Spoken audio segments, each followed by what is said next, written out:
స్తుతి, స్తుతి, స్తుతి. సర్వశక్తిమంతుడా నీకే స్తోత్రము, స్తోత్రము నాయన. గతించిన పగలంతా మమ్మల్ని కాచి కాపాడి భద్రపరిచిన నాయన.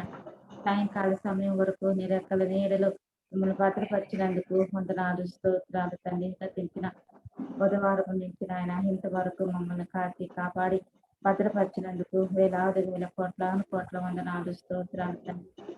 ఇప్పుడు మీ లేఖనాలు మేము తండ్రి వింటూ ఉండగా అర్థం చేసుకునే జ్ఞానమును తెలివిని మాకు అనుగ్రహించండి. పాస్టర్ గారితో కూడా మీరుండి ప్రభా నీ ఆత్మీయ జ్ఞానము మీరు అనుగ్రహించండి. మీరే తండ్రి మాకందరికి నాయన వినగల చెవులు, గ్రహించగల మనసును మాకు దయచేయమని ఆయన మా పట్ల మీరే ఉండమని నాయన తండ్రి. ఈ యొక్క ప్రార్థన బైబిల్ స్టడీ అంతటిలో నా ప్రభా నీ కృపను మాకు దయచేయమని మా ప్రభు అయిన యేసుక్రీస్తు పేరిట వేడుకుంటున్నాను తండ్రి. ఆమేన్. స్నేహితులారా, గత వారము నిర్గమకాండం 3వ అధ్యాయంలో కొన్ని అంశాలు మనం జ్ఞాపకం చేసుకున్నాం. ప్రత్యేకించి మండుచున్న పొద దాని గురించిన వివరాలు, అదే రీతిగా దేవుడు తను తాను పరిచయం చేసుకున్న అంశాన్ని మనం జ్ఞాపకం చేసుకున్నాం. అంటే దాదాపు 400 సంవత్సరాలుగా దేవుడు వారితో లేడు. ఇంకొక మాటలో చెప్పాలంటే వారికి అందుబాటులో లేడు. సో వారిని అనగా మోషే అబ్రహాముతో చేసిన వాగ్దానాన్ని బట్టి 400 సంవత్సరాలు దేవుడు వారిని తమది కాని దేశంలో ఉంచుతారని అబ్రహాముతో చెప్పిన మాటను బట్టి ఆ 400 years a silent year. దానికి గల కారణం కూడా గతంలో నేను చెప్పాను. ఏంటంటే అబ్రహాము కాలంలో కానీ, ఇస్సాకు కాలంలో కానీ, యాకోబు కాలంలో కానీ వారు ఒక దేశాన్ని స్వతంత్రించుకునేంత ప్రజగా వారు లేరు. The strength was not enough to conquer the land. There were only 70 people. యాకోబు ఐగుప్తులకు వెళ్లే సమయానికి 70 మంది మాత్రమే. కాబట్టి అబ్రహామునకు ఆ ల్యాండ్ ఇచ్చినప్పటికీ, లేకపోతే ఇస్సాకులకు ల్యాండ్ ఇచ్చినప్పటికీ, యాకోబులకు ల్యాండ్ ఇచ్చినప్పటికీ కూడా కాంకర్ చేసుకునేంత స్ట్రెంగ్త్ లేదు. అట్ ద సేమ్ టైం అక్కడ ఉన్నటువంటి ఆల్రెడీ ఉన్న వారితో పోరాడి జయించగల శక్తి సామర్థ్యాలు వారికి లేవు. దేవర్ స్టిల్ దేవర్ వాండరర్స్, ఒక గొర్రెల కాపర్లుగా ఒక ప్రదేశం నుంచి మరొక ప్రదేశానికి వెళ్ళేవారు. కాబట్టి ఈ 400 years దేవుడు ఈ కాలాన్ని కొనసాగించడానికి గల కారణం ఏంటంటే they should become as a nation, as a people, not as a family. So యాకోబు వరకు కుటుంబము అంటే కుటుంబ వ్యవస్థ కనబడుతుంది. ఆ తర్వాత నిర్గమకాండంలో ఆ కుటుంబ వ్యవస్థలోంచి ప్రజలు, దేవుని ప్రజలు అనే భావంలోనికి వస్తారు. అనగా they could able to strengthen their number to become a nation.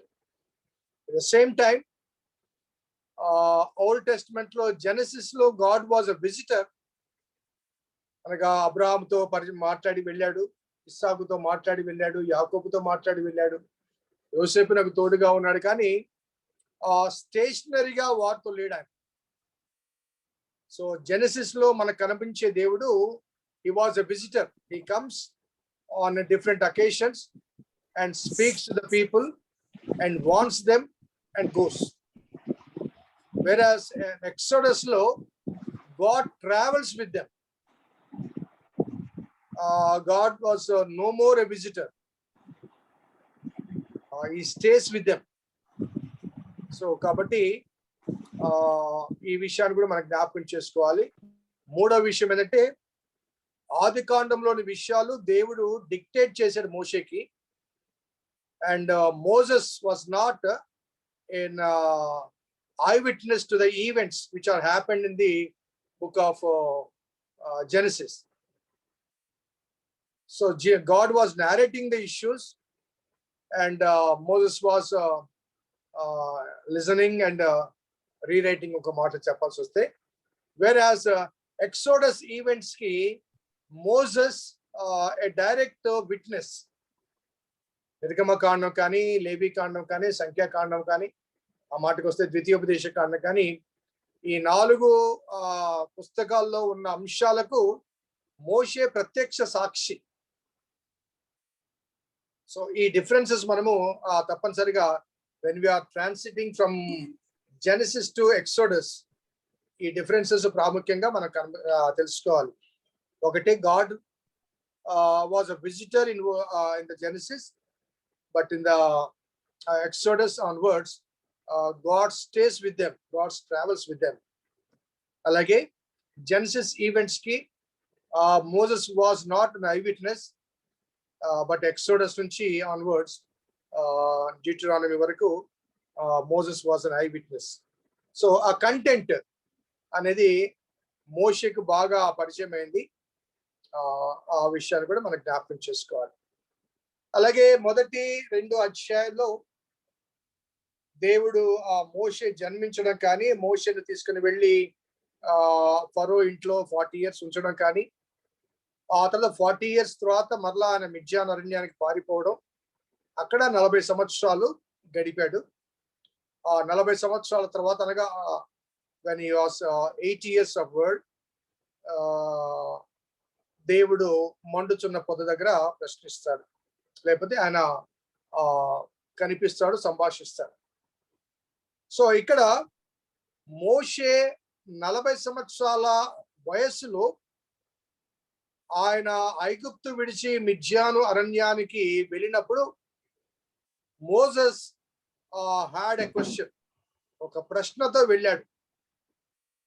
ఆ ప్రశ్న అతన్ని మిద్యానికి పారిపోవటానికి కారణమైంది. నీవు మా మీద తీర్పరిగాను అధికారిగాను ఎవరు నియమించారు? So Moses doesn't have an answer on that particular event. కాబట్టి ఆ ప్రశ్నకు జవాబు లేదు కాబట్టి పారిపోయాడు. ఎందుకంటే Moses was not appointed by anyone as a judge or as a leader. So కాబట్టి ఈ 40 సంవత్సరాల కాలంలో మోషేను మిద్యాను అరణ్యంలో ఉంచిన అంశం ఏంటంటే, అతడు తిరిగి వెళ్ళి తన ప్రజలను నడిపించే నాయకత్వము అతనికి అందించబడలేదు. It was not God's time. It was not God's time. ఇంకొక మాటలో చెప్పాలంటే, దేవుని సమయం రాకుండా మోషే ముందుగానే ఆ ఐగుప్తిని చంపి ఇసుకలో పాతి పెట్టడం, 2 ఇశ్రాయేలులు కొట్టుకుంటుంటే వాళ్ళ మధ్య తీర్పరిగా వెళ్ళడం, ఇవన్నీ కూడా it was not God's time. So దేవుని సమయం రాకుండానే అతను యాక్షన్లోకి దిగుతాడు. తన ప్రజలకు జరుగుతున్న అన్యాయాన్ని తీర్చడానికి యాక్షన్లోకి దిగుతాడు. సో కాబట్టి అది దేవుని సమయం కాదు, దేవుని చిత్తము కాదు. అలాగే దేవుని ప్రణాళిక ప్రకారము అతను తర్బీతు పొందినవాడు కాదు. దేవుని ప్రణాళిక ప్రకారము తర్బీతు పొందినవాడు కాదు. కారణం ఏంటంటే, ఐగుప్తు సకల విద్యల్లో ప్రావీణ్యత కలిగినప్పటికీ, యుద్ధ నైపుణ్యత ఉన్నప్పటికీ అతని చేతిలో అప్పటికి కత్తి ఉంది. కత్తి కాపరత్వానికి వ్యతిరేకం. కాపరత్వానికి కావాల్సింది కర్ర. సో కత్తిని విడిచి కర్రను చేత పట్టుకున్నప్పుడు ఆ కాపరిగా 40 సంవత్సరాలు తరబీతు పొందాడు కాబట్టి, గొర్రెలు ఎలా కాయాలో తాను నేర్చుకున్నాడు కాబట్టి, అరణ్యంలో 40 సంవత్సరాలు ఇశ్రాయేలును కాపాడుకుంటూ నడిపించుకుంటూ వెళ్ళగలిగాడు. అలా కాకుండా 40 years ఆఫ్ ఏజ్ లోనే మోషేకు నాయకత్వం ఇచ్చింటే, మోషే చేతిలో కత్తి ఉన్నది కాబట్టి, అప్పటికి ఆవేశం ఉంది కాబట్టి, యవనస్తుడు కాబట్టి, ఆ 6 లక్షల మందిలో సగం మంది మోషే చేతిలోనే చచ్చిపోయి ఉండేవాడు. సో తర్వాత ఆ మోషే లైఫ్ మనం చూస్తే ఎంత సాత్వికత్వాన్ని ప్రదర్శిస్తాడంటే, ఒక పాయింట్ లో, ప్రభువా ఈ ప్రజల మీద నీ ఆగ్రహము తగ్గించు, ఒకవేళ వీళ్ళని చంపితే వీళ్ళ దేవుడు అరణ్యంలో చంపడానికి తీసుకెళ్ళాడని నిన్నే అంటారు. ఒకవేళ నీ కోపాన్ని ఆపుకోకపోతే నీ జీవ గ్రంథంలోంచి నా పేరు తీసేసేయి, ఈ ప్రజలను కాపాడంటాడు. అనగా ఆ జీవ గ్రంథంలోంచి తన పేరు తొలగించబడినా పర్లేదు, కానీ ఈ ప్రజల మీదకి నీ ఉగ్రత రాకూడదు, ఈ ప్రజలు చచ్చిపోకూడదు, నీకు చెడ్డ పేరు రాకూడదు. సో అంతటి ఆ సాత్వికత్వాన్ని ప్రదర్శిస్తాడు. It's a total transformation of the character of Moses.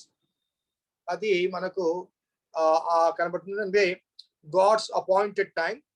కాబట్టి దేవుడు ఈ మండుచున్న పొద దగ్గర మోషేకు దర్శనం ఇచ్చాడు. అలాగే గత క్లాస్ లో నేను how God was introduced himself to Moses. దేవుడు మోషేకు ఏ రీతిగా తన్ను తాను పరిచయం చేసుకున్నాడు. ఎందుకంటే ఆ ప్రజలకు 400 సంవత్సరాలుగా యెహోవా దేవుని గురించి తెలియదు, ఆ పేరు తెలియదు. కాబట్టి తాను ఏ నామము చేత పరిచయం చేసుకున్నాడు. నేను నీ తండ్రి దేవుణ్ణి, అబ్రహాము దేవుణ్ణి, ఇస్సాకు దేవుణ్ణి, యాకోబు దేవుణ్ణి అంటూ నేను ఉన్నవాడును అనువాడును అని పరిచయం చేసుకున్న అనుభవాలన్నీ కూడా గత వారం మనం జ్ఞాపకం చేసుకున్నాం. సో ఈ వారం we concentrate on the Moses denials. మోషే ఆ దేవునితో సంభాషిస్తున్నప్పుడు ఆయన ఎందుకు ఆ బాధ్యతను అంగీకరించలేదు, ఎందుకు అంగీకరించడానికి భయపడ్డాడు అన్న విషయాలు నేను ఒక నేరేషన్ లో, అనగా వర్డ్ టు వర్డ్ కాకుండా ఒక నేరేషన్ లాగా మీకు చెప్పడానికి ప్రయత్నం చేస్తాను. 3వ అధ్యాయం 11వ వచనం చూడండి. 10 నుంచి చదువుదాం. కాగా రమ్ము, నిన్ను ఫరో యొద్దకు పంపెదను, ఇశ్రాయేలున నా ప్రజలను నీ ఐగుప్తులోంచి తోడుకొని పోవలను. అందుకు మోషే, నేను ఫరో యొద్దకు వెళ్ళుటకును ఇశ్రాయేలులను ఐగుప్తులోంచి తోడుకొని పోవుటకును ఎంతటి వాడను అని దేవునితో అనగా, ఆయన నిశ్చయముగా నేను నీకు తోడై ఉండేదను. సో మొదటి మాట, నేనెంతటి వాడను, వాట్ యామ్ ఐ. సో ఈ ప్రశ్న, నేనెంతటి వాడనని చెప్పిన ఈ ప్రశ్న వేసిన మోషే ఐగుప్తులోని సకల విద్యల్లో ప్రావీణ్యత కలిగిన వాడు. ఒక విధంగా చెప్పాలంటే ఆనాటి ఇశ్రాయేల్ జనాంగం అంతటిలో కూడా ద మోస్ట్ ఎలిజిబుల్ క్యారెక్టర్ ఎవరంటే మోషే. మిగతా వాళ్ళందరూ బానిసలుగా, పనివారుగా, కూలివారుగా, చదువులేని వారుగా ఉన్నారే తప్ప మోషే వలె రాజమందిరానికి వెళ్ళి సైకల విద్యల్లో ప్రావీణ్యత పొందిన వ్యక్తులు మరొకరు లేరు. So the most eligible and qualified among all the Israelites on those days. But still Moshe అంటాడు, నేనెంతటి వాడు. ఇక్కడ ఒక గమనించాల్సిన ఒక వాస్తవం ఏంటంటే, కొరింథీ పత్రికలో కూడా మొదటి పత్రికలో 2వ అధ్యాయం అనుకుంటాను, జ్ఞానులను సిగ్గుపరచుటకు దేవుడు లోకములోని వెర్రి వారిని ఏర్పాటు చేసుకున్నాడు, అలాగే ఐశ్వర్యవంతులను సిగ్గుపరచుటకు లోకములో హీనులను దేవుడు ఏర్పరచుకున్నాడు అనే ఆ మాట అనగా, గాడ్స్ చాయిస్ ఎప్పుడైనా కానీ not basing on hour earthly capacities, మన భౌతిక సామర్థ్యాన్ని బట్టి కానీ, జ్ఞాన సంపన్నతను బట్టి కానీ, లేకపోతే యోగ్యతలు బట్టి కానీ దేవుడు ఎన్నుకోడు. దేవుడు ఎన్నుకున్నప్పుడు ఆ ఎన్నుకున్న వ్యక్తి he should come before the presence of God with as an empty vessel.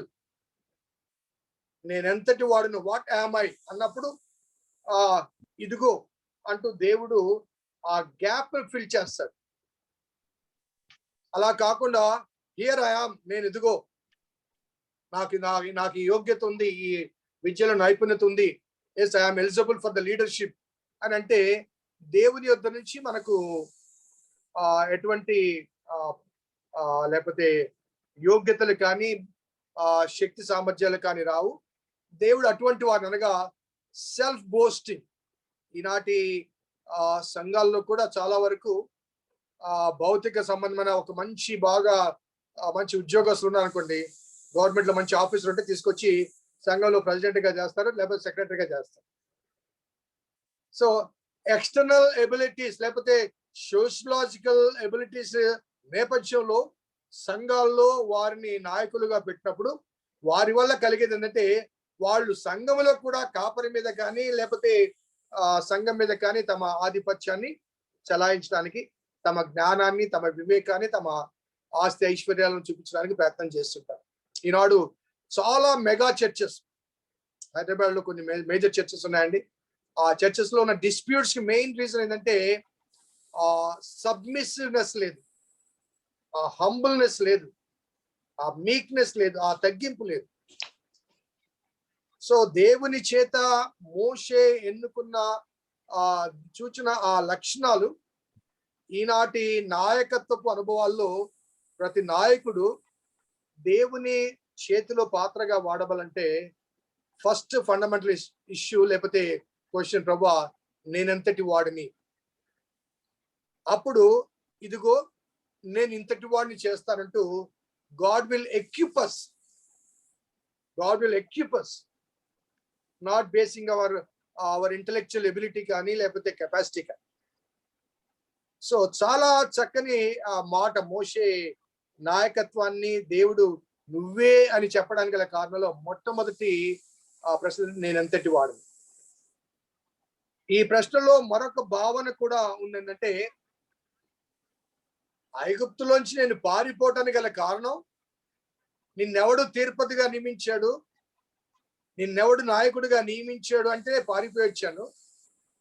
మరి నన్ను మళ్ళీ వెళ్ళమంటున్నావు తీర్పరిగా నాయకుడిగా. సో ఆ ప్రశ్నకు జవాబు లేక వచ్చాను నేను.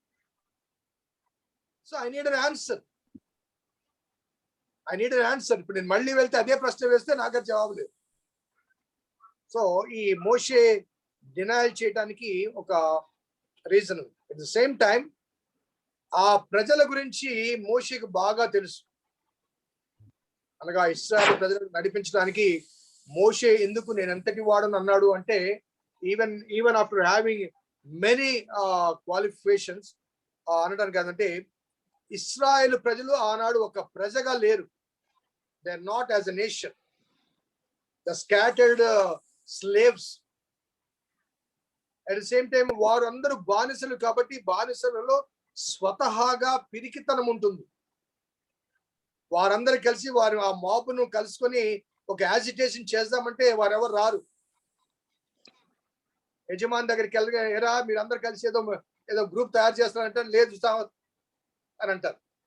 అనగా ఒక్కొక్కరు కొంతమంది యజమానుల దగ్గర బానిసలుగా ఉంటారు కాబట్టి బానిసలుగా ఉన్నవారు పేదవారికి సంఖ్యాబలం ఉంటుంది కానీ వారిలో ఆ సఖ్యత ఉండదు. కాబట్టి వారిని ఏకం చేయడం అన్నది నా వల్ల కాదు. ఎంతటి వాడున్న దానికి వాళ్ళని ఏకం చేయడానికి నా వల్ల కాదు. అలాగే ఆ ఇశ్రాయేల్ జనాంగం అంతా కూడా క్రమశిక్షణ కలిగిన వారు కాదు, డిసిప్లిన్డ్ ఆర్మీ కాదు. ఫరో దగ్గర నుంచి వారిని బయటికి తీసుకొని రావాలంటే ఫరో సైన్యాన్ని ఎదిరించగలిగిన ధైర్య సాహసాలు కలిగి ఉండాలి. అవి వారి దగ్గర లేవు. అలాగే మాట వినేవాళ్ళు కూడా కాదు. మనకు ఆ 40 సంవత్సరాల విల్డర్నెస్ జర్నీలో మోషన్ ఎలా సతాయించారో మనకు తెలుసు. వాళ్ళు మాట వినేవాళ్ళు కూడా. కాబట్టి ఇటువంటి వాళ్ళను నేను నడిపించడానికి నాకు ధైర్యం చాలదు, నాకు శక్తి చాలదు. ఆల్రెడీ ఎస్టాబ్లిష్ అయిన సింహాసనం మీద కూర్చొని ప్రజలను పరిపాలించడం వేరు. అలా కాకుండా వారందరినీ ప్రజగా కూర్చి ఆ స్థానికంగా ఉన్న రాజరికపు వ్యవస్థ మీద తిరుగుబాటు చేసి ఒక రాజ్యాన్ని స్థాపించాలంటే తను ఒంటరి వాడు, తనలాగా స్కిల్డ్ పర్సన్ కానీ ఎక్విప్డ్ పర్సన్ కానీ లేరు. వారిలో ఆ ఐకమత్యం కూడా లేదు. కాబట్టి ఐ కెనాట్ అనే ఆ మాట చాలా స్పష్టంగా కనబడుతుంది. కాబట్టి నేనెంతటి వాడిని అన్న దాంట్లో నేనెవరిని ఐగుప్తులో ఆ రాజమందిరంలో పుట్టి పెరిగాను కానీ ఆ రాజమందిరం నుంచి నా లైఫ్ థ్రెట్ ఉంది. ఈ ప్రజల దగ్గరికి వెళ్దామంటే ఆ ప్రజలకు నేను పరాయి వాడిని. కాబట్టి నేను ఎవరిని అనే మాటలు చాలా స్పష్టంగా కనిపించే అంశము మనకు కనబడుతుంది.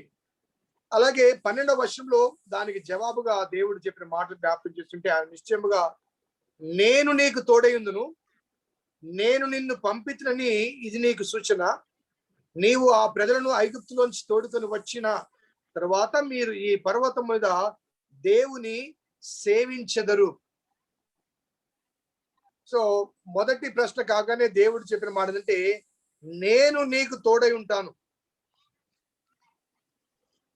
నేను నీతో కలిసి వస్తాను.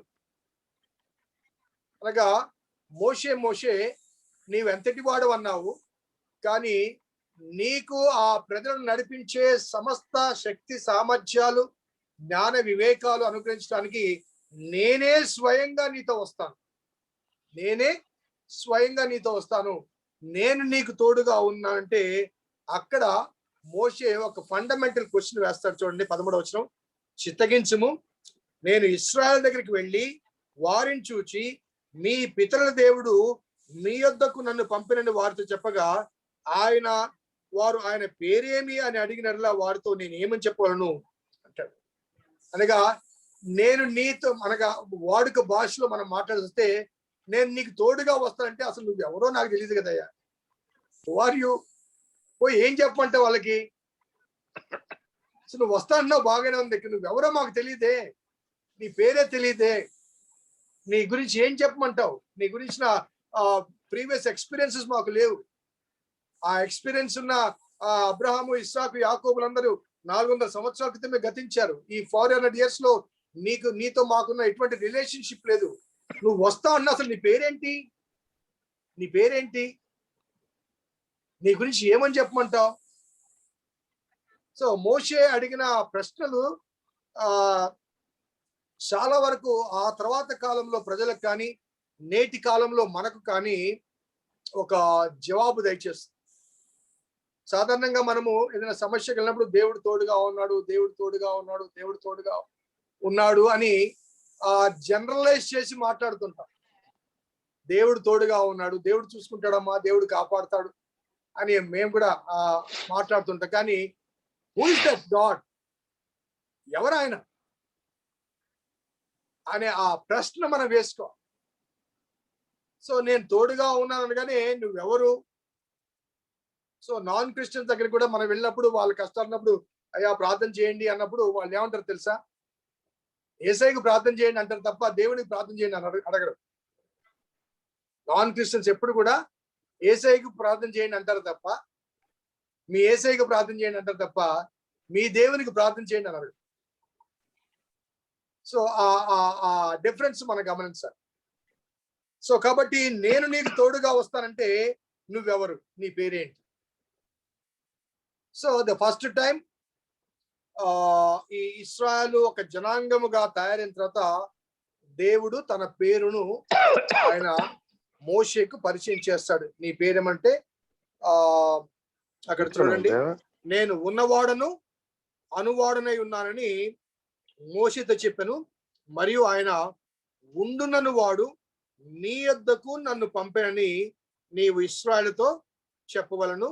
మరియు దేవుడు మోషేతో ఇట్లను, మీ పితరుల దేవుడైన యెహోవా అనగా అబ్రహాము దేవుడు, ఇస్సాకు దేవుడు, యాకోబు దేవుడైన యెహోవా మీ యొద్దకు నన్ను పంపినని నీవు ఇశ్రాయేలుకు చెప్పవలను. నిరంతరము నా నామం ఇదే, తరతరములకు ఇది నా జ్ఞాపకార్థ నామం అంటూ he gives a long explanation of what he is, what he was with his ancestors. So తరతరములకు జ్ఞాపకార్థ నామం ఇదే, this is my name. So ఇక మీదట అదే నామాన్ని మీరు కలిగి ఉంటారు అనే మాట ఇక్కడ పరిచయం చేసుకుంటూ నేను మీతో ఉన్నాను అనే మాట చెప్పడం జరుగుతుంది. ఇంత చెప్పినప్పటికీ కూడా 4వ అధ్యాయం చూడండి.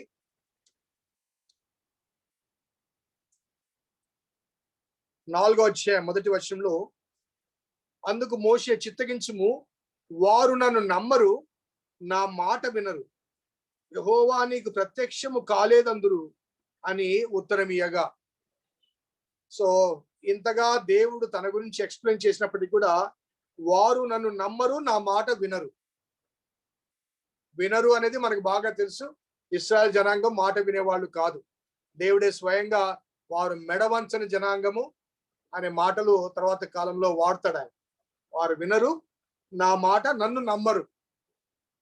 ఎందుకు నమ్మరంటే గతంలో జరిగిన అనుభవాలు అతనికి ఇంకా జ్ఞాపకం ఉన్నాయి కాబట్టి, అనగా నీవు దేవుడైన యెహోవావు అని, నీవు ఉన్నవాడవని, నాతో ఉన్నావని, నా వెనక ఉన్నావని, నన్ను పంపించావని, నా సపోర్ట్ నీవేనని తెలియచేయడానికి I need a sign. So దేవుని గురించి చెప్పడానికి ఈనాటి కాలంలో మనం యేసయ్య గురించి చెప్పడానికి మనము వాడే చాలా సైన్స్ ఏంటో తెలుసా? దేవుడు గుడ్డివాడిని బాగు చేశాడు, కుంటివాడిని బాగు చేశాడు, కుష్ఠరోగులను బాగు చేశాడు, చనిపోయిన వాడిని సైతం బాగు చేశాడు. ఇలా అనగా కొన్ని గత కాలంలో జరిగిన విషయాలు మనము చాలా సార్లు మన బయటకు వెళ్ళినప్పుడు, అనగా క్రైస్తవేతల మధ్య చెప్పినప్పుడు చెప్పడానికి ప్రయత్నం చేస్తాం. వాస్తవం ఏంటంటే 2000 సంవత్సరాల క్రితం జరిగిన ఆ సంఘటనలు నేటి కాలంలో ప్రజలకు ఏమాత్రం ఇంపాక్ట్ చేయగలవు. ఫర్ ఎగ్జాంపుల్, నా దగ్గరికి వచ్చి పాస్టర్ గారు మీ గురించి నేను కొంత స్టడీ చేశానండి, మీ ఇంటి పేరుని బట్టి లేకపోతే మీ వంశాన్ని బట్టి స్టడీ చేశానండి, ఒక 200-300 సంవత్సరాల క్రితము మీ ఇంట్లో ఒక రాజు ఉండేవాడంట, ఆ రాజు భారతదేశాన్ని పాలించాడంట అని నాకు చెప్పారనుకోండి, what makes it different to me కదా? 2200 సంవత్సరాల క్రితము నా పితరులు ఏదో మహా భాగ్యవంతులు, ధనవంతులు చెప్పేంత మాత్రాన I don't believe it, I don't trust it. It makes no difference in my faith. So as a Christian, as a believer, పరిశుద్ధ గ్రంథంలో అందించబడిన అద్భుతాలు కానీ లేకపోతే దేవుని శక్తిని రుజువు చేసే అంశాలు మన విశ్వాసానికి ఫౌండేషన్స్ గా ఉండాలి. దాని మీద మన జీవితంలో జరిగించబడిన ప్రజెంట్ ఇష్యూస్ కన్స్ట్రక్షన్స్ కావాలి. ప్రజెంట్ ఇష్యూస్ కన్స్ట్రక్షన్, ఎందుకంటే ఆయన మారని దేవుడు, మార్పు లేని వాడు కాబట్టి 2000 సంవత్సరాల క్రితం ఏదో చేశాడన్నది అంతగా క్రైస్తవేతర ప్రపంచాన్ని ఇంపాక్ట్ చేయదు. కానీ ఈనాడు నీ జీవితంలో, నా జీవితంలో ఏమి చేశాడో అది చెప్పగలిగితే అది సాక్ష్యంగా ఉంటుంది. అది క్రైస్తవేతరులను నా ప్రభు దగ్గర నడిపించడానికి వారిని ప్రభావితం చేస్తుంది. So Moses was asking for a sign. నువ్వు అబ్రహాము దేవుడినే బాగుంది, ఇస్సాకు దేవుడిదే బాగానుంది, యాకోబు దేవుడి బాగానుంది, కానీ what is the current situation? నేను వెళ్ళి చెప్పినంత మాత్రం ప్రయోజనం ఏంటి? నన్ను నమ్మరు వాళ్ళు. So I need to do something to introduce you as our God.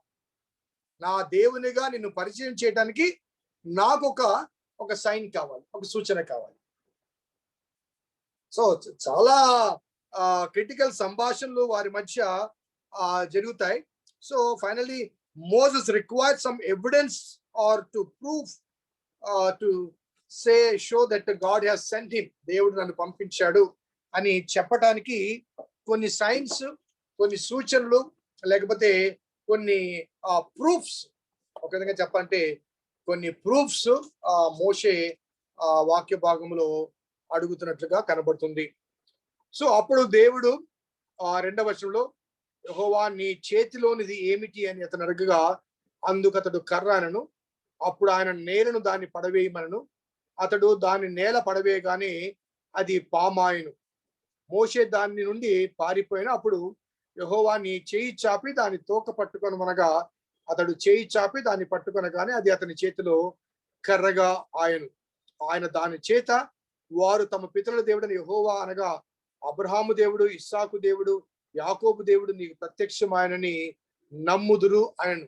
అనగా అక్కడ 3 సైన్స్ చూపిస్తాడు. మూడిట్లో మొదటిది కర్రను పడవేయమండం, ఆ కర్ర పాముగా మారడం, మోషే అది చూచి పారిపోవడం, మరలా దేవుడు ఆ కర్ర తోకను, ఆ పాము తోకను పట్టుకోమండం, పట్టుకుని వెంటనే ఆ కర్ర పాము కర్రగా మారడం అనేది కనిపిస్తుంది. సో ఈ మొదటి సైన్ ఒకసారి మనం జ్ఞాపకం చేసుకుంటే, నేను జెనసిస్ ఇంట్రడక్షన్ చెప్తున్నప్పుడు ఐగుప్తీయుల గురించి ఒక మాట చెప్పాను. ఐగుప్తులు ఆరాధించే దేవుడు సర్పం. సో సర్పాన్ని వారు ఆరాధిస్తారు. డిఫరెంట్ మన గూగుల్లో కూడా వారు ఆరాధించే సర్పం యొక్క షేడ్స్ కానీ లేకపోతే ఆ పిక్చర్స్ కానీ మనకు కొన్ని కనబడుతుంది. అనగా వాళ్ళ యొక్క ఇన్స్క్రిప్షన్స్ లో కానీ లేకపోతే ఆ త్రవ్వకాలు కానీ కనబడుతుంటుంది. కాబట్టి చేతి కర్ర నువ్వు పడవేస్తే అది పాముగా మారుతుంది, ఆ పాము తోక నువ్వు పట్టుకోవాలి అని దేవుడు చెప్పిన దీనిలో కొన్ని అంశాలు, కొన్ని ఆధ్యాత్మిక అంశాలు మనకు కనబడతాయి. అదేంటంటే చేతి కర్ర కాపరత్వానికి సూచన. గొర్రెల కాపరి చేతిలో కర్ర ఉంటుంది. కర్ర దేనికి? గొర్రెలను కాయటానికి, గొర్రెను దగ్గరికి ఆ వంకి కర్రతో దూరంగా పోయే గొర్రెలను దగ్గరికి తీసుకొని రావడానికి, అలాగే ఆ గొర్రెలకు ఏమన్నా పైనుంచి చెట్ల కొమ్మల్లోంచి వంచి వాటి మేత అందించడానికి కాపరిగా వాడుతుంటారు. కాబట్టి చేతి కర్ర కాపరత్వానికి సూచన. కాబట్టి నీ చేతిలో ఏముంది అని దేవుడు అడిగినప్పుడు చేతిలో ఉన్నది కర్ర. కాబట్టి ఫస్ట్ థింగ్ మనం అర్థం చేసుకోవాల్సిందంటే దేవుడు నీకు నాయకత్వాన్ని అందించబోతున్నాడు. సో నీ చేతిలో కర్ర ఉంది కాబట్టి ఆ కర్రతో కాపరత్వపు అనుభవాలు నీవు కలిగి ఉండాలి. అలాగే సర్పం అనేది అది ఐగుప్తీయుల యొక్క దేవుడిగా లేకపోతే దేవతగా భావించబడుతుంది. కాబట్టి మరి ఆ పడవేయబడిన ఆ కర్ర కింద పడగానే అది సర్పముగా మారినప్పుడు సాధారణంగా సర్పాలు పట్టేవారు తోకను పట్టుకోరు, తలకాయ పట్టుకుంటారు. తలకాయ ఎందుకు పట్టుకుంటారంటే అది కాటు వేయకుండా గ్రిప్ పట్టుకోవడానికి పాములు పట్టేవారు తల పట్టుకుంటారు. అలా కాకుండా తోకను ఎవరు పట్టుకుంటారంటే ఆ తోక పట్టుకొని గిరగిర కొట్టి నేలకి వేసి కొట్టి, అనగా పామును చంపాలి అనుకున్న వాళ్ళు తోకను పట్టుకుంటారు. పాము కాటు వేయకుండా ఉండాలంటే తలక పట్టుకుంటారు. సో కాబట్టి తోకను పట్టుకోవడము అంటే ఆ ఐగుప్తీయులు చేతిలో నుంచి, వారి దేవుళ్ళు వారి దేవతల చేతిలో నుంచి రక్షించడానికి ఆ పాము తోకను పట్టుకొని ఆ పామును నువ్వు సంహరించబోతున్నావు. అనగా వారి దేవుళ్ళ మీద వారి దేవతల మీద నీకు జయము లభించబోతుంది అనే మాట. ఇంకొక మాటలో చెప్పాలంటే ఆ సర్పము ఐగుప్తుల దేవుడు కాబట్టి, మరి ఐగుప్తుల అధికార చిహ్నం కాబట్టి ఆ అధికార చిహ్నమైన ఆ సర్పమును తన చేతిలోనికి తీసుకోవడం అనే దానికి ఒక అవకాశం కూడా కల్పిస్తుంది. సో ఆ సర్పాన్ని తోక ద్వారా పట్టుకున్నప్పుడు తిరిగి ఏ రీతిగా కర్రగా మారుతుందో ఆ రీతిగా ఐగుప్తు మీద నీకు అధికారం అనుగ్రహించబడుతుంది అనే విషయాన్ని అక్కడ తెలియచేయబడుతుంది. అలాగే 6 నుంచి 8 వచనాలు మనం జ్ఞాపకం చేసుకుంటే, మరియు యెహోవా నీ చెయ్యి నీ రొమ్మున ఉంచుకునమనగా అతడు తన చెయ్యి రొమ్మున ఉంచుకునగా దాన్ని వెలుపల తీసినప్పుడు ఆ చెయ్యి కుష్ఠము కలదై హిమము వలె తెల్లగా ఆయను. ఆ తర్వాత ఆయన ఆ చెయ్యి మరలా రొమ్మున ఉంచుకునమనగా అతడు ఆ చెయ్యి మరలా తన రొమ్మున ఉంచుకొని తన రొమ్ము నుండి వెలుపల తీసినప్పుడు అది అతని మిగిలిన శరీరం వలె ఆయను అనే మాట రెండవసారి ఆ కుష్ఠరోగం గురించి చూపిస్తాడు. అనగా పాత నిబంధన కాలంలో ముఖ్యంగా లేవి కాండంలో మనకు చూసినట్టయితే leprosy was treated as a punishment of God for the disobedience. అనగా కుష్ఠరోగం అనేది ఆనాటి కాలంలో దేవుడిచ్చే పనిష్మెంట్ సూచనగా కనబడుతుంది. 2వ రాజుల గ్రంథం 5వ అధ్యాయంలో నయమాను యొక్క కుష్ఠరోగం గురించి కానీ, అదే రీతిగా సంఖ్యాకాండము 12:9లో మోషే మీద మిరియాము తిరుగుబాటు చేసినప్పుడు ఆ మిరియాము కుష్ఠరోగం వస్తుంది. అనగా దేవుని మీద తిరుగుబాటు, దేవుని సేవకుని మీద నాయకుని మీద తిరుగుబాటు చేసినప్పుడు మరి మిరియాము కుష్ఠరోగం వస్తుంది. అదే రీతిగా 2 క్రానికల్ 26:16లో ఉజ్జియా రాజు దేవాలయంలో ప్రవేశించి మరి యాజకులు తప్ప ప్రవేశించకూడని అతి పరిశుద్ధ స్థలంలో ప్రవేశించి మరి ఆ మందసాన్ని పట్టుకుంటే ఆ ఉజ్జియా రాజు నొసట కుష్ఠరోగం రావడం, ఇవన్నీ కూడా కుష్ఠరోగం అనేది డిసొబీడియన్స్ లేకపోతే రిబెలియస్ నేచర్ అగైన్స్ గాడ్, దేవునికి వ్యతిరేకంగా తిరుగుబాటు చేసిన వారి మీదకి కుష్ఠరోగం వస్తుంది అనే మాట. సో మోషేకు ఈ సైన్ చెప్పడానికి గల కారణం ఏంటంటే, ఒకవేళ ప్రజలు నీ మాట విని నిన్ను వెంబడించకపోతే వారి మీదకి ఇటువంటి ఉగ్రత రాబోతుంది. మొదటి సైన్ సర్పమేమో ఐగుప్తీయుల గురించి ఒక వార్నింగ్. రెండవ సైన్ ఇశ్రాయేలు ప్రజలు నిన్ను నమ్మక, నిన్ను వెంబడించక, నీతో పాటు రాకపోతే వారి యొక్క అవిధేయతను బట్టి వారికి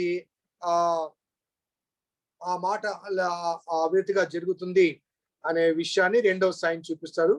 మూడవది 9వ వచనం చూస్తే, వారు ఈ రెండు సూచనలు బట్టి నమ్మక నీ మాట వినకపోయిన ఎడల నీవు కొంచెము ఏటి నీళ్లు తీసి ఎండిన నేల మీద పోయవలను, అప్పుడు నీవు ఏటిలోంచి తీసిన నీళ్లు పొడి నేల మీద రక్తమగును. అక్కడ నీటిని ఏటిలోంచి నీరు తీసి ఎండిన నేల మీద పోయమని చెప్పే మాట అది మూడవ సైన్ గా కనబడుతుంది. మరి ఆనాడు నేను గత 2-3 క్లాసెస్ క్రితం చెప్పాను, ఐగుప్తు దేశం మీదికి అనేక దండయాత్రలు జరిగాయి.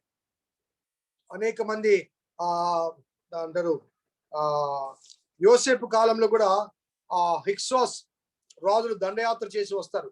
వారు ఐగుప్తు మీదకి అనేక రాజులు రాజ్యాలు దండయాత్ర చేయడానికి ప్రధానమైన కారణం ఏంటంటే నైలు నది. అరేబియా ఎడారి ప్రాంతంలో ఉన్న వారందరికీ ఆ నైలు నది అనేది జీవనది లాంటిది, ఒక పవిత్రమైన పుణ్య నది. కాబట్టి ఆ నది కొరకు, ఆ నది నీటి కొరకు అనేక యుద్ధాలు జరిగాయి. అనేక సార్లు ఐగుప్తు దేశం మీదకి దండయాత్రలు జరిగాయి.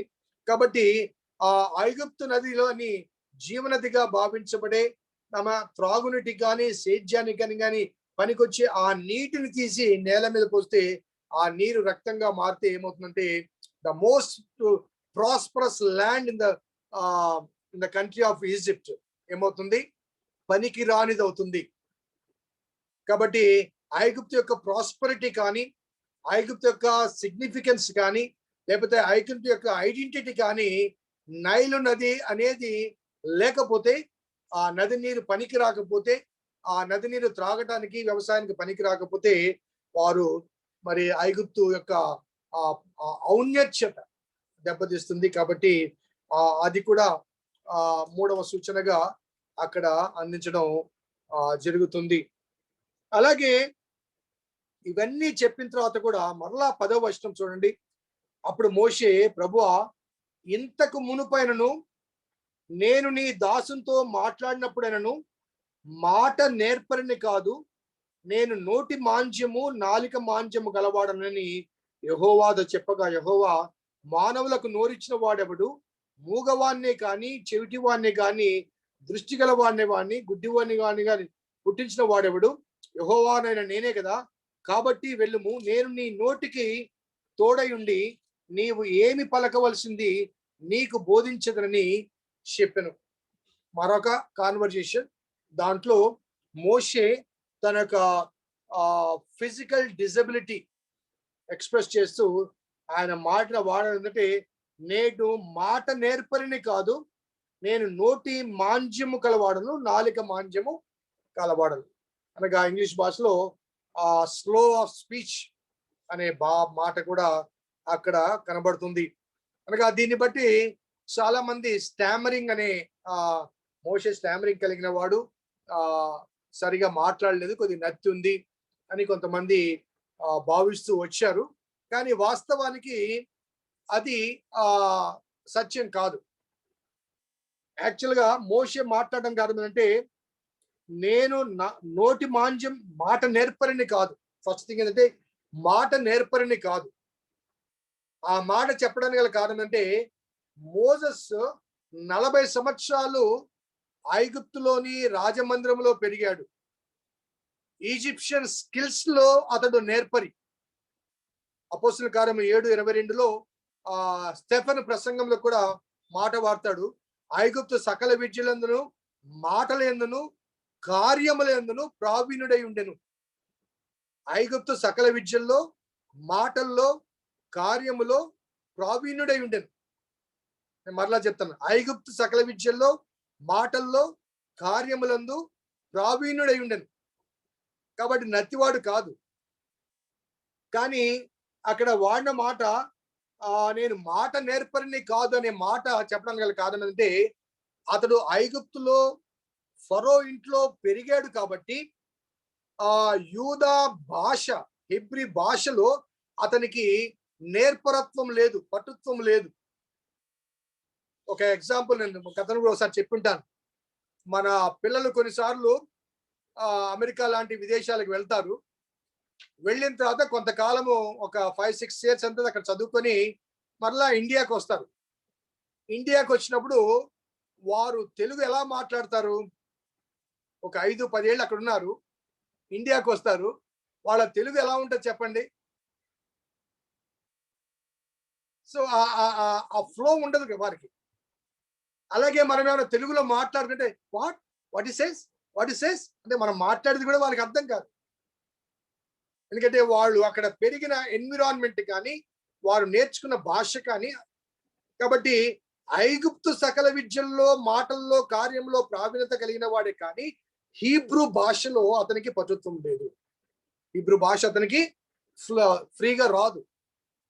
కాబట్టి మాట నేర్పరిని కాదు అనే మాట గల కారణం ఏంటంటే, నేను హీబ్రూ ప్రజలను నడిపించాలి, 6 లక్షల కాల్బలాన్ని ప్రదర్శించాలి, వాళ్ళతో మాట్లాడాలంటే నాకు ఆ భాషే సరిగా రాదు కదయ్యా, నేను ఒకటి చెప్తే వారు ఇంకోటి అర్థం అనుకుంటారు కదండి. ఒక చిన్న ఎగ్జాంపుల్ చెప్తానండి, మీరు ఫన్నీ అనుకోబాగండి. నేను బెంగళూరులో యూటీస్ లో ఉన్నప్పుడు హాస్టల్లో ఉన్నాను కొంతకాలం. ఒక నెల నాకు మెస్ డ్యూటీ వేశారు. ఆ మెస్ డ్యూటీ వేసినప్పుడు మిగిలిపోయిన అందరూ ఆ మెస్ లో ఉన్న వాళ్ళు తినాలి. సో ఆ ఒక నెల నేను ఇది ముందుకు వచ్చేసింది, మనిషిని కూడా లావ్ అయ్యాను. సో హైదరాబాద్కి వచ్చాను. ఆ సెలవుల్లోకి వచ్చేసరికి అక్కడ గిప్సుందర్ గారు, అమ్మగారు, వారిద్దరు అక్కడ ఉన్నారు. వారు మా అమ్మని పిలిచారు. అమ్మని పిలిచి, సుగుణమ్మ చూడు పీటర్ ఎట్ట బలిసి ఉన్నాడు అన్నాడు. ఎంత లావ్ అయ్యాడు అనేది మాట్లాడండి, ఎలా బలిసి ఉన్నాడో చూడన్న. ఇంకొక సందర్భంలో ఆయన ఇంకో మాట ఏమంటే, అందరూ భోజనాలు జరుగుతున్నాయి, ఆయనే డిన్నర్ అరేంజ్ చేశారు. ఆ డిన్నర్ అరేంజ్ చేసినప్పుడు ఆయన అందరూ భోజనం చేస్తా ఉంటే ఆయన దారిలో వెళ్తూ, అయ్యా మీరు బాగా భోజనం చేయండి, సిగ్గు లేకుండా తినండి అన్నాడు. సిగ్గు పడకుండా తినండి అని, సిగ్గు లేకుండా తినండి అని. సో ఇప్పుడు అర్థమవుతుందా? మాట నేర్పరని కాదు, మీనింగ్ ఒకటే, సిగ్గు లేకుండా అన్నా, సిగ్గు పడకుండా. కానీ ఆ భావాన్ని మనం తీసుకున్నప్పుడు అది నెగిటివ్ కనోటేషన్ వస్తుంది. కాబట్టి న్యాచురల్ గా నేను మాట నేర్పరని కాదు అన్నప్పుడు అతనికి ఐగుప్తుల్లో సకల విద్యలో ప్రావీణ్యత కలిగిన వాడే కానీ హీబ్రూ భాష అతనికి పటుత్వము లేదు. అలాగే రెండవ మాట, నేను నోటి మాంద్యము కలవాడను, నాలిక మాంద్యము కలవాడను. సో ఈ నోటి మాంద్యము, నాలిక మాంద్యం అంటే కొన్ని పదాలు, ఇప్పుడు మన విదేశాల్లో పెరిగిన మన బిడ్డలు వచ్చినప్పుడు కొన్ని పదాలు వాళ్ళు ప్రొనౌన్స్ చేయలేరు. The problem of pronunciation. నోటి మాంద్యము, నాలిక మాంద్యం అంటే ద ప్రాబ్లమ్ ఆఫ్ ప్రొనౌన్సియేషన్. సరిగా ఆ పదాన్ని పలకలేరు. కొన్నిసార్లు మనం నవ్వుతూ ఉంటాం బిడ్డలు పలకినప్పుడు కూడా. సో కాబట్టి అవి మోసెస్ యొక్క ఎక్సెప్షన్స్. తను చెప్పడానికి గల కారణం ఏంటంటే, నాకు ఐగుప్తు భాష రాదు, ఆ భాషలో నేను ప్రసంగం చేయాలి అంటే నాకు ఇది రాదు అని చెప్పేసి, ఆ ఫ్లో రాదు, ఆ ఫ్లూయెన్స్ రాదు, కొన్ని పదాలు నేను పలకలేను. ఇప్పుడు మన బిడ్డలు కూడా, ఇండియాలో కూడా ఇంగ్లీష్ మీడియం చదివిన బిడ్డలు తెలుగు బైబిల్ ఇచ్చి చదవమంటే చాలా తప్పులు చదువుతారు. వాళ్ళు తెలుగు సెకండ్ లాంగ్వేజ్ ఉన్నప్పటికీ కూడా వాళ్ళు తెలుగు బైబిల్ చదవమంటే ఇంగ్లీష్లో బాగా చదువుతారు, తెలుగు బైబిల్ ఇస్తే చాలా తప్పు అనగా కొన్ని కఠిన పదాలు వారికి నోరు తిరగదు, నాలుక తిరగదు. So that's what Moses was telling to God. దేవునితో చెప్పడం అనేది అక్కడ కనబడుతుంది. కాబట్టి ఆ మాట చెప్పిన తర్వాత దేవుడు ఏమంటే, మనిషికి నోరిచ్చిన వాడు ఎవరయ్యా? నేనే కదా. నేను నీకు తోడుగా ఉంటాను, నీ నోటికి తోడుగా ఉంటాను. నువ్వు పలకవలసింది నేను బోధిస్తాను, నువ్వేం మాట్లాడాలో నేను చెప్తాను. అక్కడ మోషే ప్రాబ్లం ఏంటంటే, నేను ఏం మాట్లాడాలో నువ్వు చెప్తావు, బాగానే ఉంది, కానీ నాకు నాలుక తిరగదే, నేను ప్రాపర్ గా కమ్యూనికేట్ చేయలేనే. సో నువ్వు నా నోటికి తోడుగా ఉంటా అంటున్నావు, ఏం పలకాలో చెప్తానంటున్నావు, కానీ నాకు ఆ భాషలో ఆ ఫ్లూయెన్స్ లేదే అంటూ మరలా ఏమంటే, అయ్యో ప్రభువా, నీవు పంపదలిచిన వాడిని పంపు, నేను మాత్రం కాదు. అయ్యో ప్రభువా, నువ్వు పంపదలిచిన వాడిని పంపు, నా వల్ల కాదు, నా వల్ల కాదు. So finally here comes another character. దేవుడు అక్కడ నీ అన్నయ్యన లేవిడగు అహరోను లేడని, అహరోను పేరు ఇక్కడ మొట్టమొదటిసారి వినపడుతుంది. ఇందాక గత క్లాసెస్ లో నేను చెప్పాను, మోషే తల్లిదండ్రుల గురించి కానీ, అక్క గురించి కానీ, అన్న గురించి కానీ మరి మోషే పుట్టినప్పుడు పరిచయం చేయబడలేదు. మోషే లైఫ్ లో ఆయా సందర్భాల్లో వారు తారసపడ్డప్పుడు వారి పేర్లు చెప్పడం జరుగుతుంది. అక్కడ దేవుడు చెప్పిన మాట 14వ వచనంలో, ఆయన మోషే మీద కోపపడి, లేవీడగు నీ అన్నగా అహరోను లేడా? అతడు బాగుగా మాట్లాడగలడని నేను ఎరుగుదను. ఇదిగో అతడు నిన్ను చూచి ఎదుర్కొని వచ్చుతున్నాడు. అతడు నిన్ను చూచి తన హృదయమందు సంతోషించును. నీవు అతనితో మాట్లాడి అతని నోటికి మాటలు అందించవలను. నేను నీ నోటికి అతని నోటికి తోడై ఉండి మీరు చేయవలసిన దాన్ని మీకు బోధించదును. అతడే నీకు బదులుగా జనులతో మాట్లాడును. అతడే నీకు నోరుగా ఉండును. నీవు అతడికి దేవుడుగా ఉండువు. ఈ కర్ర చేత పట్టుకొని దానితో ఆ సూచక్రియలు చేయవలని చెప్పెను. సో మోషేతో మాట్లాడుతూ, నీ నోటికి మోషే నోటికి నేను తోడుగా ఉంటాను, కాబట్టి నా మాటలు నీవు నీ అన్నతో చెప్పాలి. నీ అన్న మాట్లాడతాను, ఎందుకంటే నీ అన్న ఐగుప్తు దేశంలో హెబ్రీల మధ్య పెరిగాడు, హెబ్రీ ఇంట్లో పెరిగాడు, హెబ్రీ భాషలో ప్రావీణ్యత కలిగిన వాడు, కాబట్టి అతను స్పష్టంగా మాట్లాడతాడు. కాబట్టి నేను నీకు చెబుతాను, నువ్వు మీ అన్నకు చెప్పు. కాబట్టి నీ అన్నకు నీవు యజమానిగా ఉండాలి. దేవుడు అనే మాట అక్కడ వాడబడింది. అనగా నీ అన్నకు నీవు యజమానిగా ఉండాలి. మీ అన్న నీ ప్రజలకు అంబాసిడర్ గా ఉంటాడు, అనగా స్పోక్స్మన్ గా ఉంటాడు, ప్రతినిధిగా ఉంటాడు, అనగా నీ తరపున ప్రజలతో మాట్లాడుతాడు. కాబట్టి అక్కడ మోషే అహరోన్ యొక్క పరిచయాన్ని కనబడుతూ ఉంది. సో 18, 19, 21 వచనాలు ఒకసారి చదువుదాం.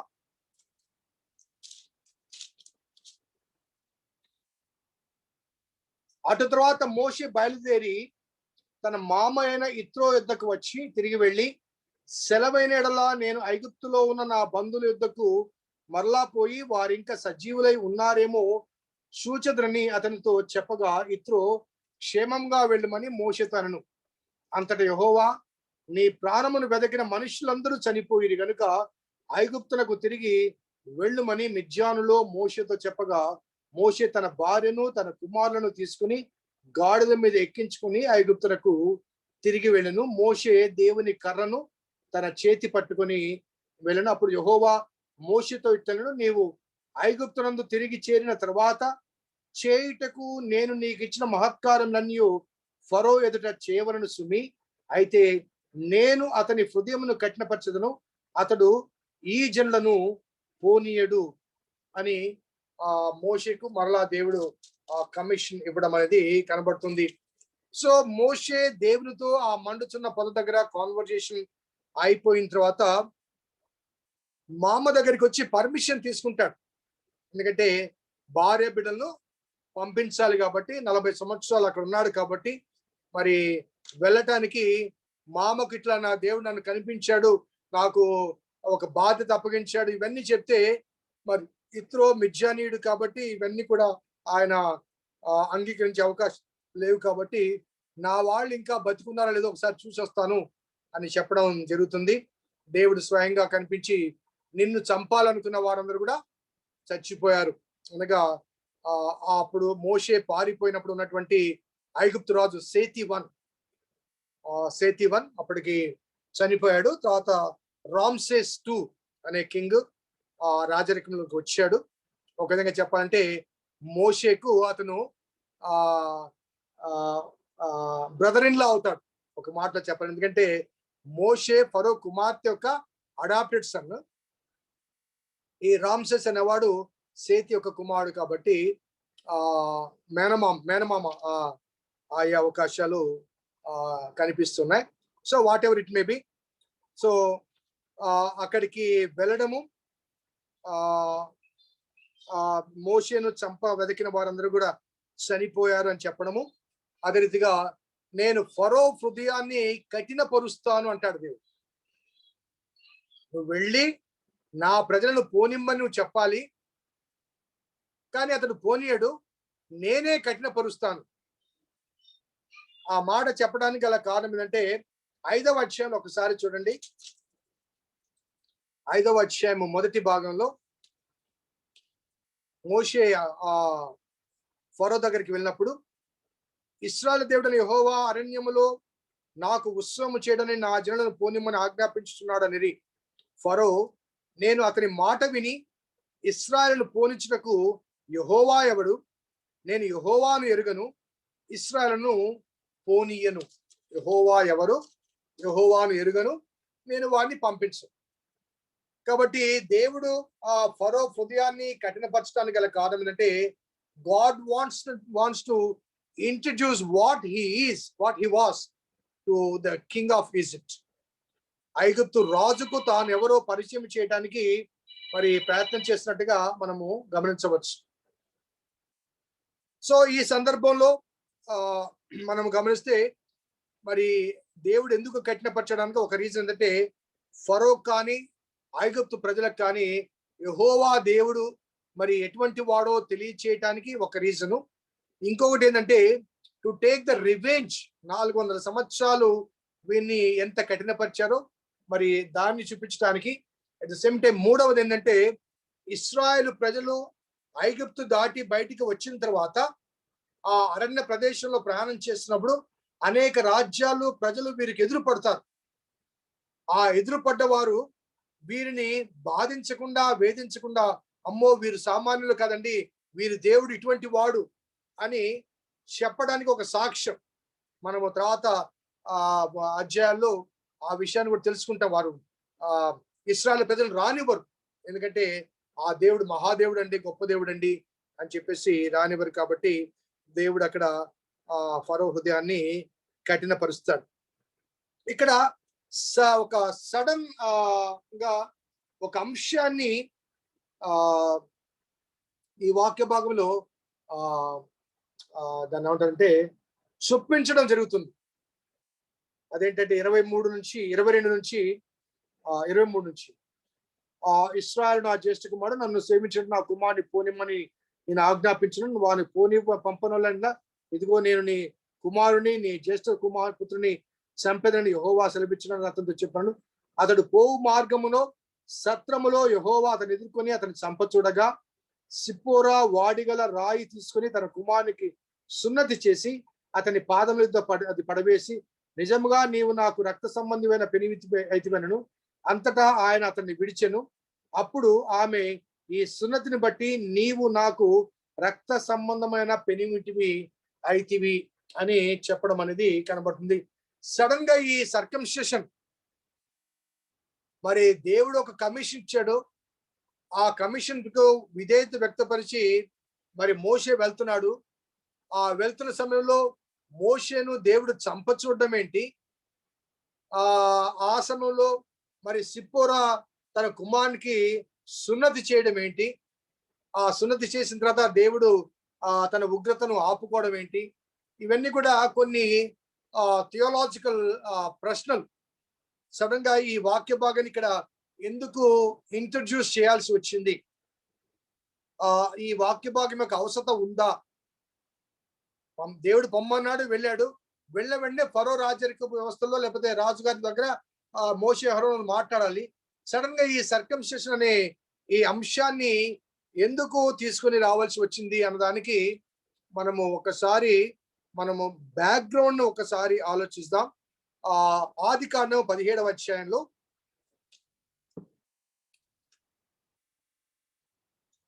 ఈ సున్నతి అనే ఈ సాంప్రదాయాన్ని దేవుడు అబ్రహాముకి ఇస్తాడు. ఆదికాండం 17వ అధ్యాయము 11వ వచనం చూద్దాం. 9 నుంచి చదువుతాను. మరియు దేవుడు నీవు మాత్రమే కాక నీ తర్వాత వారి తరంలో నీ సంతతియు నా నిబంధనను గైకొనవలను, నాకును నీకును నీ తర్వాత నీ సంతతికి నీ మధ్య మీరు గైకొనవలసిన నా నిబంధన ఏదనగా, మీలో ప్రతివాడు సున్నతి పొందవలను. మీరు మీ గోప్యాంగ చర్మమును సున్నతిని పొందవలను. అది నాకును నీకు మధ్య నిబంధనకు సూచనగా ఉండును. 8 దినముల వయస్సు గలవాడు అనగా నీ ఇంట పుట్టిన వాడైనను, నీ సంతానము కాని అన్యుని యొద్ద వెండితో కనబడిన వాడైనను, మీ తరంలో ప్రతి మగవాడు మీలో సున్నతి పొందవలను. నీ ఇంట పుట్టిన వాడును నీ వెండితో కనబడిన వాడును తప్పక సున్నతి పొందవలను. అప్పుడు నా నిబంధన మీ శరీరమందు నిత్యం నిబంధనగా ఉండును. సున్నతి పొందని మగవాడు అనగా ఎవని గోప్యాంగ చర్మము సున్నతి చేయబడదో అట్టివాడు నా జనులలోంచి కొట్టివేయబడును. వాడు నా నిబంధనను మీరి ఉన్నాడని దేవుడు యెహోవాతో చెప్పినట్లుగా కనబడుతుంది. మరి 8వ దినమందు సున్నతి జరిగించాలి. అది ఇశ్రాయేలు జనాంగానికి, అబ్రహాము షారాయిల్ ద్వారా జన్మించిన ఇశ్రాయేలు జనాంగానికి దేవుడిచ్చిన ఒక నిబంధన. ఆ నిబంధన ప్రకారము 8వ దినమున ఇస్సాకు సున్నతి చేయబడతాడు. 8వ దినమున ఇస్సాకు సున్నతి చేయబడతాడు. సో తద్వారా ఇశ్రాయేలు ప్రజలందరూ కూడా 8వ దినమున సున్నతి చేయబడతారు. యేసు ప్రభువాన్ని కూడా 8వ దినమున దేవాలయానికి తీసుకుని వెళ్తారు.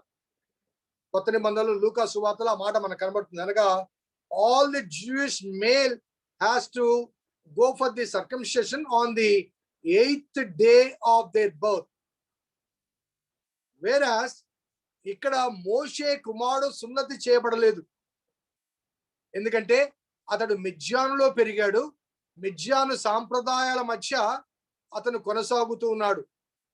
మిద్యానీయులు ఎవరు అంటే వారు అబ్రహాము యొక్క షారాయి చనిపోయిన తర్వాత అబ్రహాము చేసుకున్న సెకండ్ వైఫ్ కెతూరా యొక్క సంతానము మిద్యానీయులు. సో అబ్రహామునకు మొదటి సంతానము ఇష్మాయేలు,